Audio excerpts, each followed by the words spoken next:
El zumbido agudo de la sierra para metales se detuvo, dejando un silencio repentino en mi taller, solo roto por el eco metálico de mis pensamientos. Me quité la careta protectora, sintiendo el sudor correr por mi frente. El olor a ozono y metal caliente llenaba el aire, el perfume de mi trabajo, de mi vida. Fue entonces cuando mi teléfono, olvidado en la mesa de trabajo bajo una fina capa de polvo de acero, comenzó a vibrar. Era mi madre. Bueno, contesté, limpiándome las manos en un trapo grasiento. ¿Y mi hijito, Ramiro, cómo estás, mi amor? La voz de mi madre, Esperanza, sonaba anormalmente alegre, un tono que a lo largo de los años había aprendido a asociar con problemas inminentes. Bien, mamá. Ocupado, como siempre, ¿qué pasa? Salí del taller hacia el pequeño patio trasero, donde el sol de Guadalajara pegaba con fuerza. Ay, pues aquí, con unas noticias maravillosas, vendimos la casa, mi hijito. La casa de toda la vida, ¿puedes creerlo? Sentí una punzada extraña. Esa casa era el único hogar que había conocido hasta que me fui. El lugar de innumerables recuerdos, buenos y, sobre todo, complicados. Vaya, qué rápido, ¿y a dónde se van a mudar? A un lugar más pequeño. Ahí está el detalle, mi vida, ahí está lo mejor de todo. Su risa sonó un poco forzada. Le dimos todo el dinero a tu hermano, a Leandrito. Me quedé quieto. El sol parecía haberse detenido en el cielo. ¿Cómo que todo el dinero? Sí, todo, $500,000, para que por fin se compre su penthouse en el centro, ¿no es maravilloso? Queremos ayudarlo a empezar su nueva vida con Griselda. $500,000. El valor total de 30 años de trabajo de mi padre, entregado en bandeja de plata a un hombre de 35 años que nunca había tenido un trabajo de verdad. Sentí como el viejo y conocido resentimiento, ese que creía haber enterrado bajo años de trabajo y terapia, comenzaba a removerse en mi estómago como una bestia dormida. El silencio de mi lado de la línea debió ser demasiado largo. Ramiro, ¿sigues ahí, mi amor? ¿No te da gusto por tu hermanito? Para que entiendan, mi nombre es Ramiro. Tengo 40 años.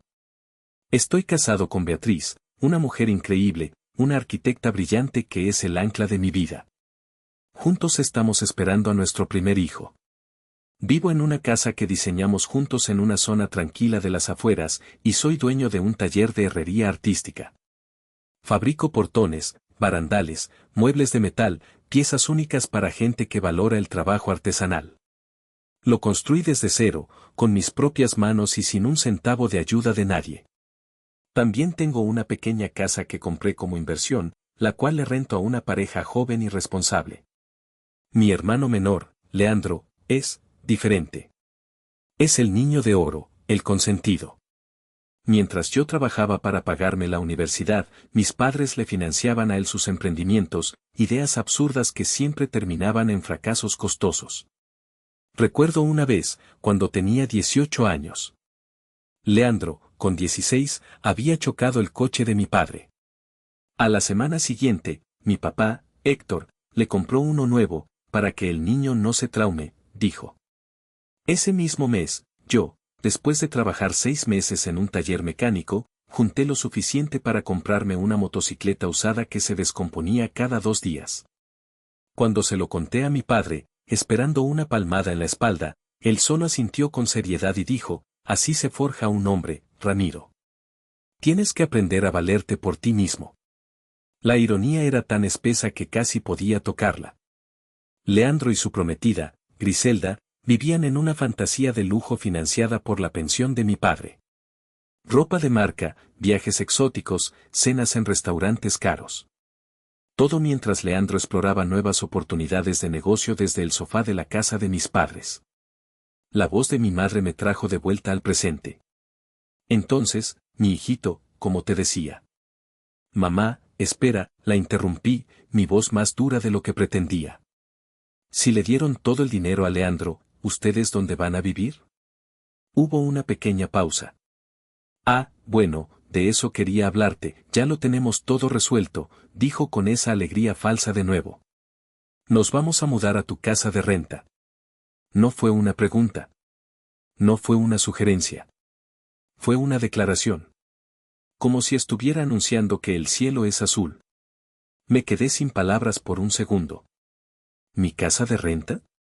Mamá, ahí vive gente. Tienen un contrato. Ay, por favor, Ramiro. Son unos muchachos. Les dices que se vayan y ya. Somos tu familia, por Dios. Tenemos prioridad. La audacia de la propuesta me dejó sin aliento.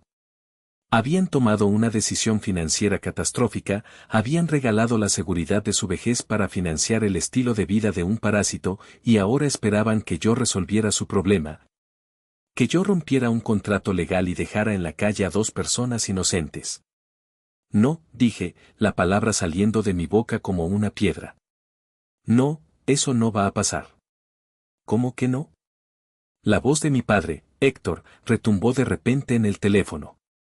Debió haberle arrebatado el celular a mi madre. Se te olvida quién te crió, muchacho, se te olvida todo lo que hemos hecho por ti, es tu deber cuidar de nosotros.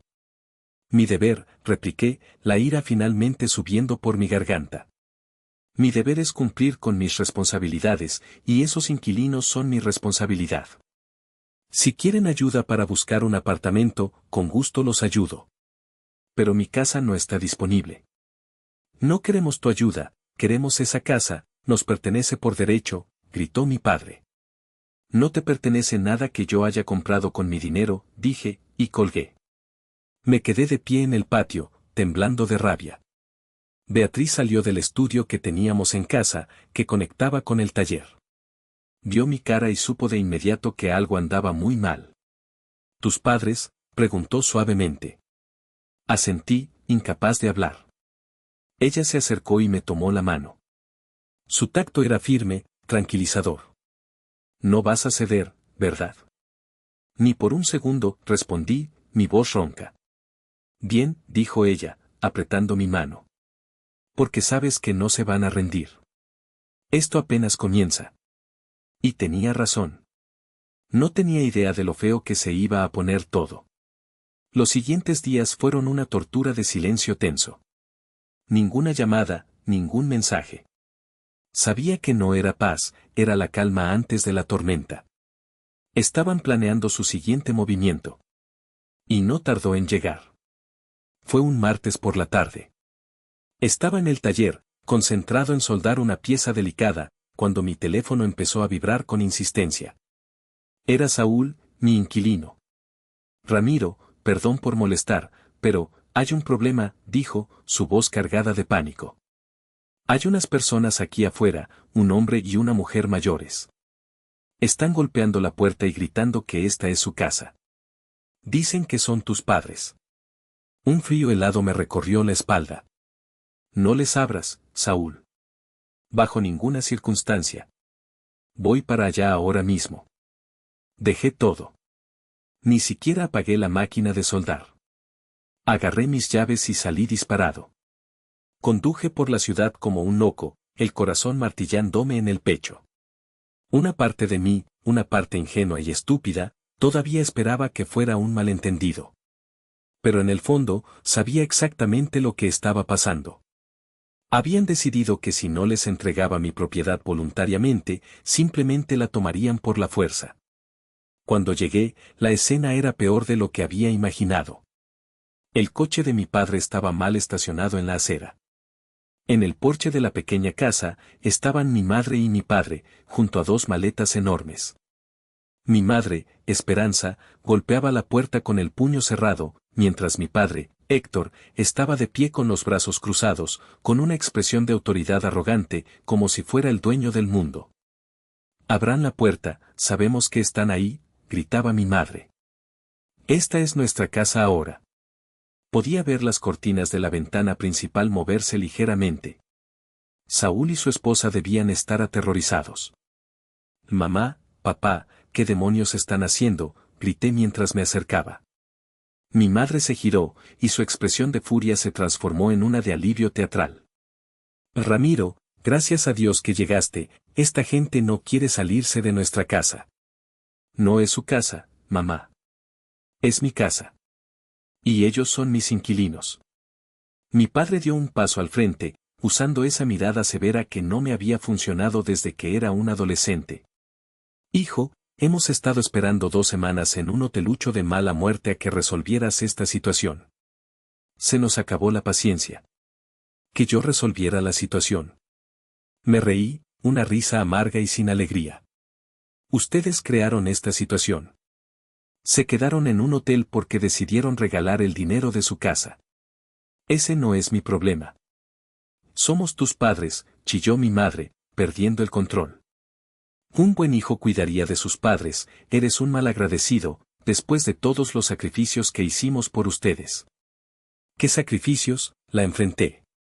Pagarle la universidad a Leandro mientras yo trabajaba de noche, financiar sus negocios fallidos mientras a mí me decían que fuera realista, darle $500,000 mientras a mí me exigen que les dé una casa gratis. La cara de mi padre se puso roja de ira. No te atrevas a hablarnos así.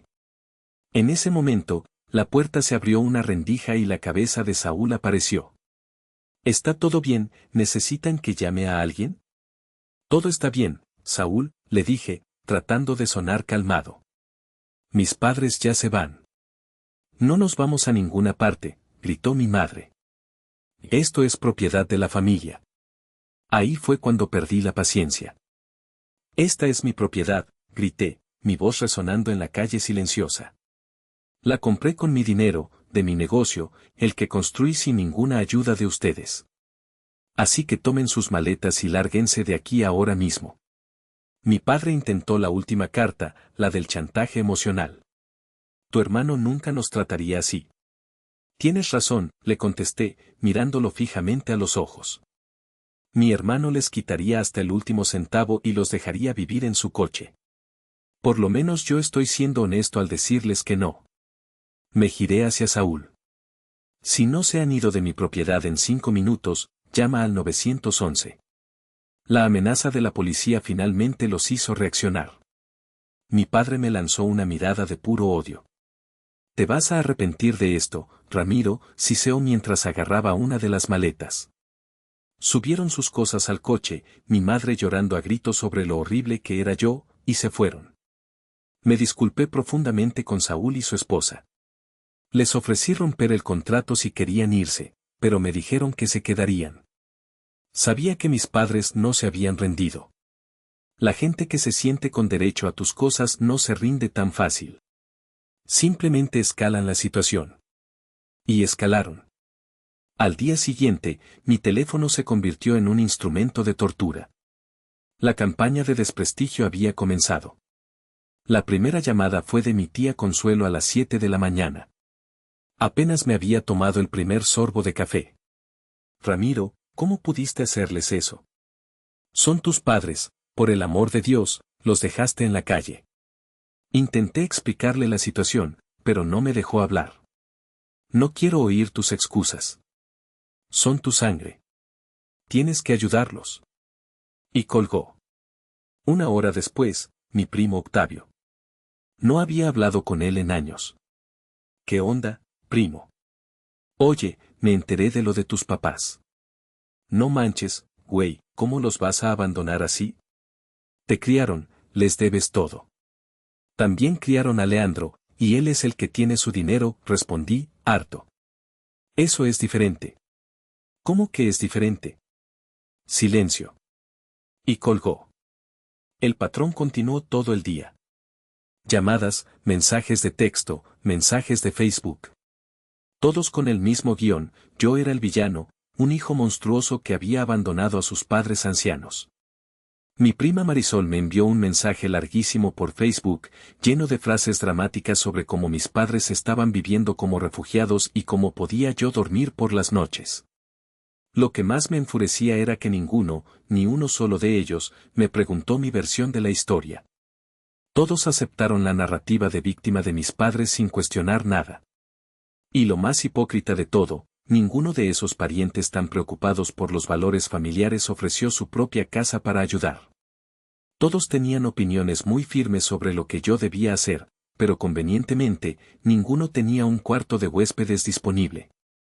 Cuando se lo señalé a mi tía Consuelo en su segunda llamada del día, se puso nerviosa. Bueno, es que nosotros no tenemos espacio. Yo tampoco tengo espacio, tía. Por eso rento la casa. Pero tú tienes más dinero. Y ahí estaba. La verdadera razón. Como yo había trabajado duro y me había ido bien, ahora tenía la obligación de resolver los problemas de todos. Como yo había sido responsable, tenía que subsidiar las malas decisiones de los demás. Esa tarde, me sentí completamente derrotado. Fui al taller, no para trabajar, sino para esconderme. El único lugar donde sentía que tenía el control. Don Isidro, el viejo maestro herrero que me había vendido el taller al jubilarse, pasó a visitarme como hacía de vez en cuando. Era un hombre de pocas palabras y mucha sabiduría. Me vio la cara y supo que algo andaba mal. ¿Problemas, muchacho? Se lo conté todo. La venta de la casa, el dinero para Leandro, el intento de invasión, la campaña de desprestigio. Él escuchó en silencio, asintiendo de vez en cuando. Cuando terminé, se quedó callado por un largo rato, mirando una viga de acero que yo estaba a punto de cortar. Finalmente, se giró hacia mí, sus ojos claros y penetrantes. Me puso una mano pesada en el hombro. Ramiro, dijo con su voz grave. Te voy a hacer una pregunta, ¿son tu familia o son tus dueños? La pregunta me golpeó con la fuerza de un martillo. Porque la familia de verdad, continuó, la que importa, es la que te respeta. La que celebra tus logros, no la que intenta robártelos. La sangre te hace pariente, pero la lealtad y el respeto te hacen familia. Se detuvo, y luego añadió la frase que lo cambió todo. Protege lo que es tuyo, muchacho. Sobre todo, protege a la familia que tú estás construyendo. Se refería a Beatriz y a nuestro futuro hijo. Y en ese momento, toda la culpa y la duda que sentía se evaporaron. Don Isidro tenía razón. Esto no era sobre abandonar a mi familia. Era sobre proteger la mía. Esa noche, me senté frente a la computadora, con una nueva determinación. Beatriz se sentó a mi lado, leyendo y corrigiendo mientras yo escribía. Redacté el correo electrónico más completo y brutalmente honesto de mi vida. Asunto, aclarando las cosas. La historia completa. Empecé con una cronología simple y directa. 1. Mis padres venden su casa por 500,000 pesos. 2. Mis padres le dan todo el dinero a mi hermano Leandro para el enganche de un penthouse. 3. Mis padres anuncian, sin preguntar, que se mudarán a mi propiedad de renta. 4. Yo me niego, pero ofrezco ayudarlos a encontrar una vivienda adecuada. 5. Ellos se niegan y exigen que desaloje a mis inquilinos legales. 6. Ellos se presentan en mi propiedad e intentan tomarla por la fuerza. 7. Ellos inician una campaña de acoso y desprestigio en mi contra. Luego, adjunté pruebas. Capturas de pantalla de los mensajes de texto. Fotos del contrato de arrendamiento. Registros de la propiedad que demostraban cuándo y cómo había comprado la casa. Quería que vieran, con pruebas irrefutables, la locura de lo que me estaban pidiendo. Pero la mejor parte fue el final. Hice una lista de todas y cada una de las personas que me habían llamado o enviado mensajes para sermonearme sobre el deber familiar. Y debajo de la lista, escribí. Dado que todos ustedes están tan profundamente preocupados por la situación de vivienda de mis padres, estoy seguro de que uno de ustedes estará feliz de ofrecerles un lugar para quedarse. Después de todo, la familia se ayuda, ¿verdad? Por favor, háganme saber quién de ustedes los recibirá y en qué fecha, para que yo personalmente pueda llevar a mis padres a su nuevo hogar. Pulsé enviar a las 11 de la noche. El correo fue dirigido a 30 parientes diferentes. Y entonces, esperé. La mañana siguiente fue gloriosamente silenciosa. Por primera vez en días, mi teléfono no sonó. El correo electrónico había sido una bomba nuclear en el grupo de chat familiar. Al mediodía, empezaron a llegar las respuestas. Algunas eran disculpas tímidas. Otras, un silencio sepulcral.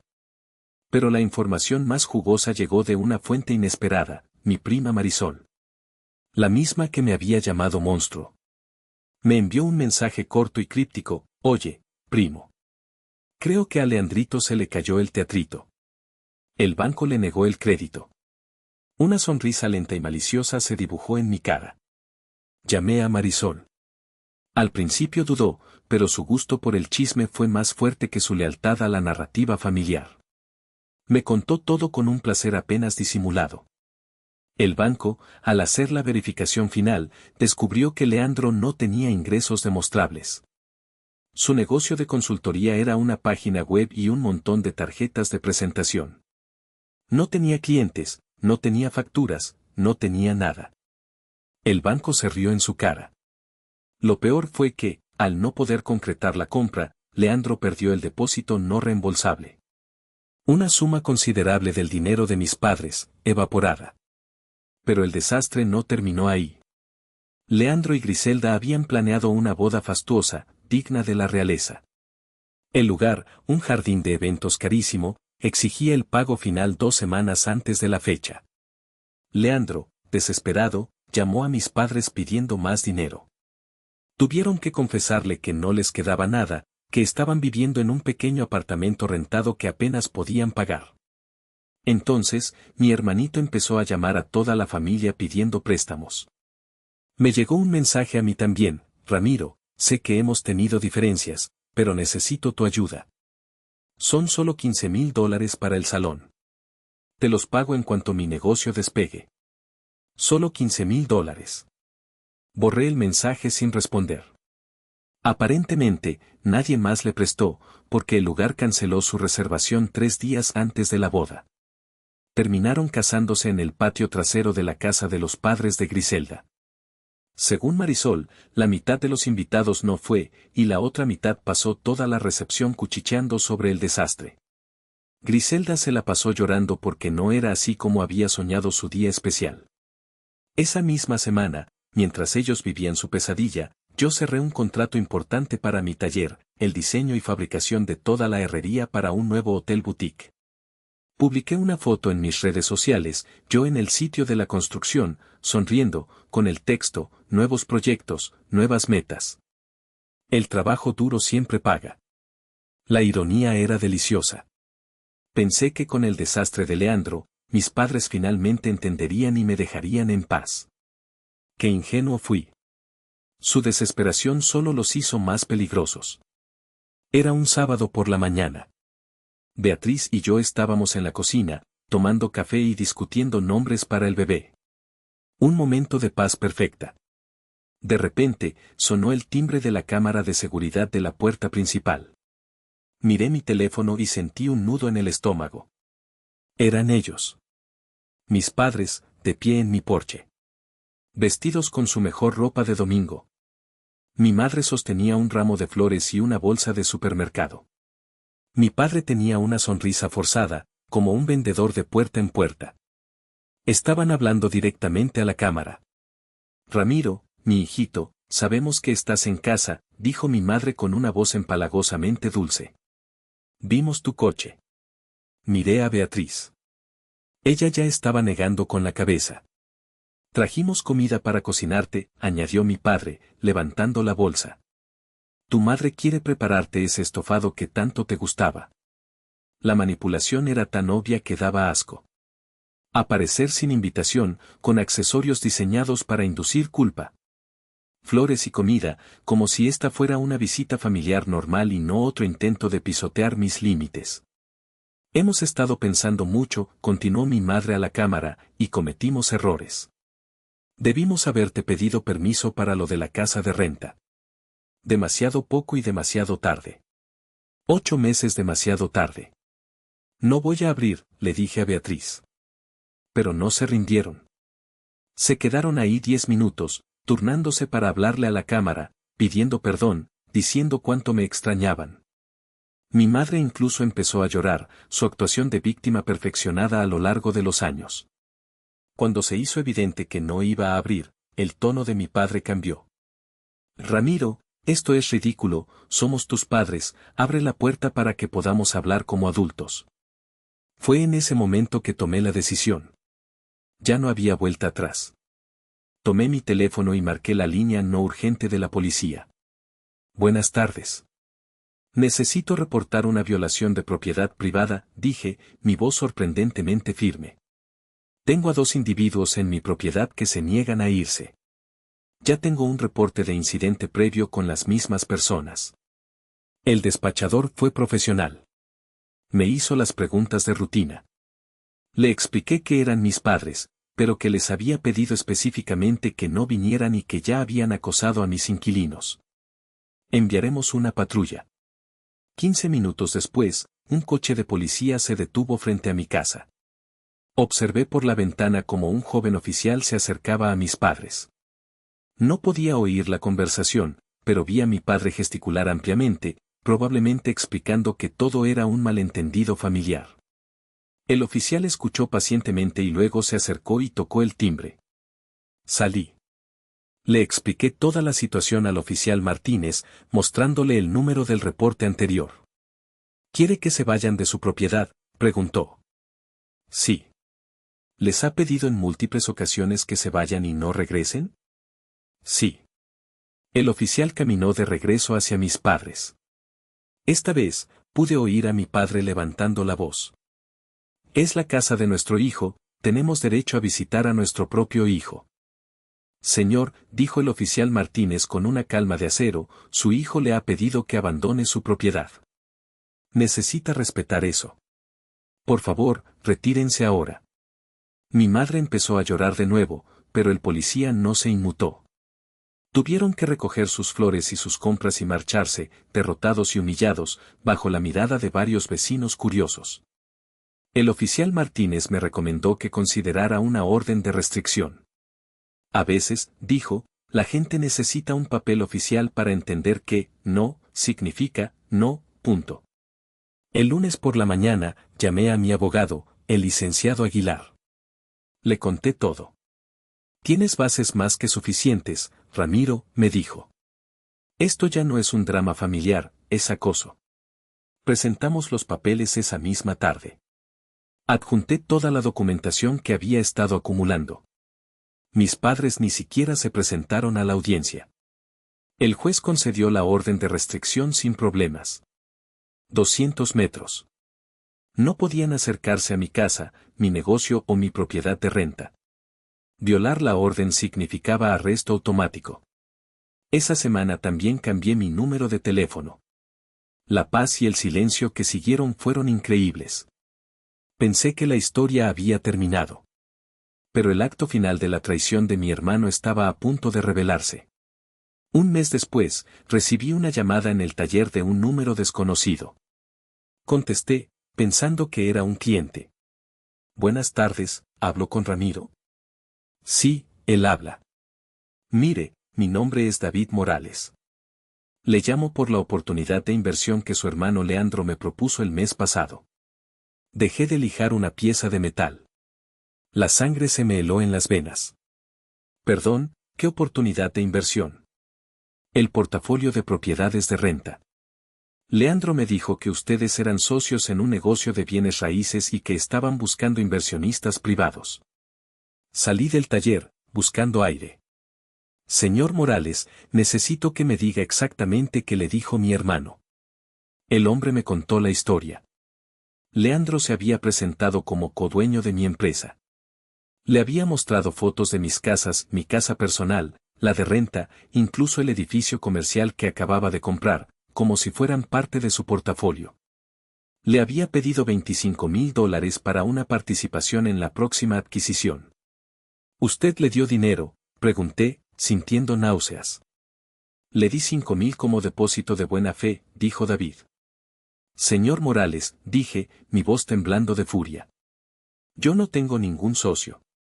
Mi hermano no tiene nada que ver con mi negocio. Me temo que ha sido usted estafado. El silencio al otro lado de la línea fue largo y pesado. Mi hermano no solo era un parásito. Era un criminal.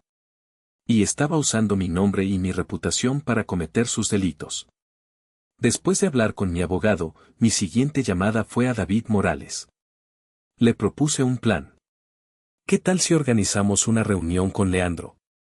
Hágale creer que está listo para hacer la inversión completa. Y yo apareceré como una sorpresa. David, furioso por haber sido engañado, aceptó de inmediato. La cita se fijó en una cafetería del centro. Llegué temprano y me senté en una mesa en la esquina, fuera de la vista de la entrada. Leandro llegó puntual, con una carpeta bajo el brazo, probablemente llena de más documentos falsos. Se sentó con David y comenzó su actuación. Entonces, cuéntame más sobre cómo funciona la sociedad con tu hermano, dijo David, siguiendo el plan. Bueno, Ramiro se encarga del día a día, la gestión de las propiedades, dijo Leandro con una confianza repugnante. Pero yo soy el que maneja las relaciones con los inversionistas y las nuevas adquisiciones. Tenemos un gran sistema. De hecho, fue idea suya buscar capital externo para expandirnos más rápido. Casi me río en voz alta. El descaro era monumental. De hecho, dijo David, me encantaría conocer a Ramiro en persona. Está muy ocupado, dijo Leandro, poniéndose un poco nervioso. Quizás más adelante. ¿Qué tal ahora mismo? Esa fue mi señal. Me levanté y caminé hacia su mesa. La expresión en la cara de Leandro cuando me vio fue una obra de arte. Pánico puro, como si hubiera visto a un fantasma. Su boca se abrió, pero no salió ningún sonido. Hola, socio, dije, sentándome junto a David. David me estaba contando sobre esta increíble oportunidad de inversión. Leandro empezó a tartamudear.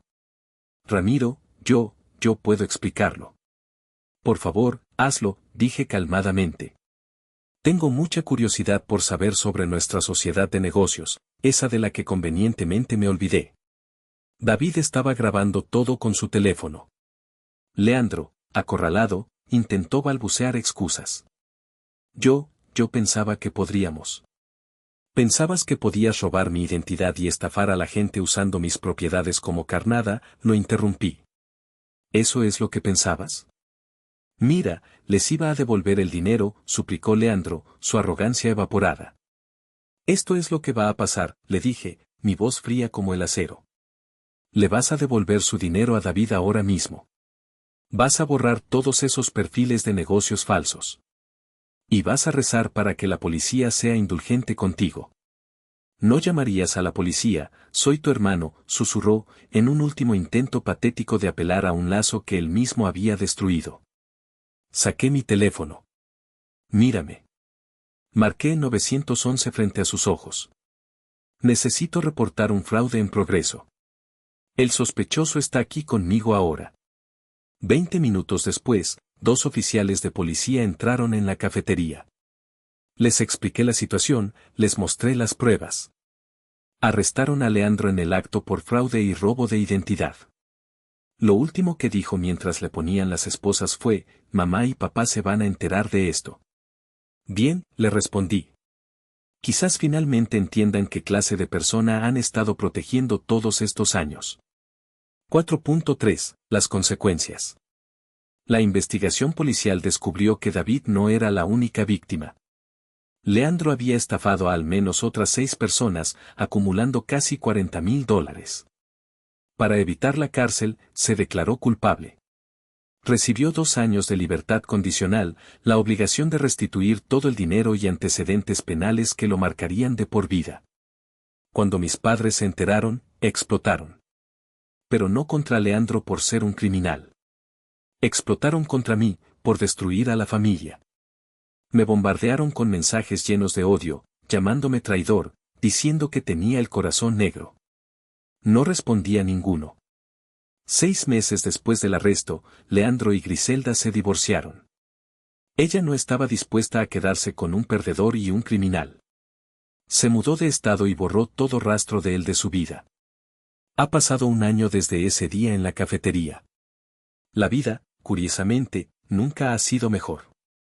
El silencio de la toxicidad familiar ha sido reemplazado por la paz. Mi negocio está prosperando. Beatriz y yo tuvimos a nuestra hija, Sofía, hace 6 meses. Es la luz de nuestras vidas. A veces, por la noche, mientras la acuno en mis brazos, pienso en todo lo que pasó. Pienso en el precio de la paz. Perdí a la familia en la que nací, es cierto. Pero salvé a la familia que yo elegí y que estoy construyendo. Me di cuenta de que la familia no es una obligación incondicional para soportar abusos. La verdadera familia es un refugio, no una jaula. A veces, para salvarte, tienes que amputar la parte gangrenada, sin importar cuánto duela. Elegí mi cordura. Elegí a mi esposa y a mi hija. Elegí mi paz. Y nunca, en toda mi vida, me había sentido tan libre.